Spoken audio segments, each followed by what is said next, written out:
So some of you are wondering, probably, who let the philosopher in? Right? This is a science event. And you're in very good company if that's what you wonder, because a lot of scientists wonder that. And there's a quote that's attributed to Richard Feynman that says, philosophy of science is of as much use to scientists as ornithology is to birds. It's funny, but I have two problems with this. The first one is, it's kind of mean, and I think us nerds should be nice to each other, right? And the second problem is, much as I hate to disagree with a Nobel Prize winner, it's just not true. And the normal way of refuting this argument is to look at examples from the history of science where philosophy has made a significant contribution. And there have been lots of them. But that's not what I'm going to do tonight. I want to tell you something a bit more from my own field of work, because by training I'm a formal philosopher. I'm doing my Ph.D. now in an interdisciplinary team. And so I work with colleagues who aren't philosophers. So I'm going to tell you about one particular way, just one way, that somebody like me could help somebody like you. And it starts off with this question of, what is science about? Science is about, as we already heard in some talks before, I'm interested in something, I want to learn about something. So let's say what I'm interested in is the tomato. The first thing I need to do is I need to divide the world, all of the things in the world, into two categories, right? Tomatoes and non-tomatoes. It's called a categorization problem. And I do this with a definition. And scientific definitions are always more formal and more detailed than natural language definitions. But sometimes, because of the specific purposes that the definition is used for, it's slightly different from the natural language definition, right? So sometimes there's disagreement about what these terms mean. So in the hotly contested field of tomato science, this brings us back to the controversy, is it a fruit? Is it a vegetable? So let's have a show of hands. Who thinks a tomato is a fruit? Hands? Okay, down. Who thinks a tomato is a vegetable? Okay, good.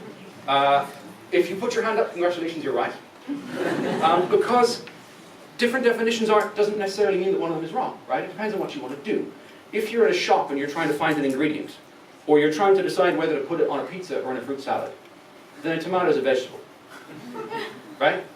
If you're a botanist and you're trying to develop new strains which have an increased yield or are more resistant to disease or something else, then a tomato is a fruit. Actually, technically a berry.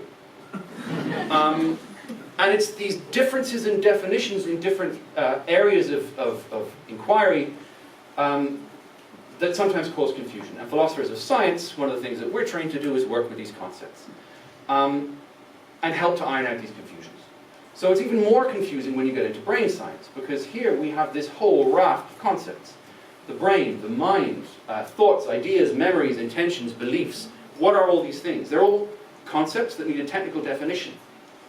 But again, it's more complicated, because there's not just one area of science which is interested in these questions, right? There's lots of different areas of science. And every one of these has overlapping areas of interest. Now, because a scientific definition is influenced by the type of science you want to do and the type of questions you want to ask, there are differences and overlaps and problems, just like the question, is a tomato a fruit or a vegetable? So by getting some conceptual clarity, which a philosopher of science can help you with, here are just two things you get from that. First of all, it helps you to better position your research in the broader landscape, specifically in neighboring disciplines, right? If you're trained as a psychologist, it can be hard to compare your work with similar research in economics, in behavioral economics. Working with a philosopher of science and clarifying the concepts can help to place your research and then see what other people are doing in a similar vein. And the second thing is, in the act of clarifying these concepts, philosophers of science often come up with new areas of research, new questions that can be investigated empirically. So, in my own research, I'm interested in concepts in probability and decision problems. Specifically, it's called risk and uncertainty in what's known as the bandit problem. It's a decision problem. If anybody wants to know the details, come and see me afterwards. I'll be near the beer fridge. But I want to leave you with, by going back to Feynman. So Feynman compared philosophy of science to ornithology. And the problem with this is it's based on an incorrect picture of how our disciplines interact, right? In Feynman's model, there are scientists over here, sciencing, and way over the other side of the room, there are philosophers watching them, you know, writing things down and coming up with ideas. That's simply not true. That's not how our disciplines interact. And it wasn't true in Feynman's time. We're in the same lab, sometimes. We go to the same events like today, hi, and we talk about what's interesting to us, and it can be of benefit to both of our disciplines. Conceptual analysis is just one thing. There's lots of other ways that our work can intersect. So I want to leave you with a more optimistic reformulation of Feynman's quote, and it's this: philosophy of science is of as much use to scientists as science is to philosophers, and that's a lot. Thank you.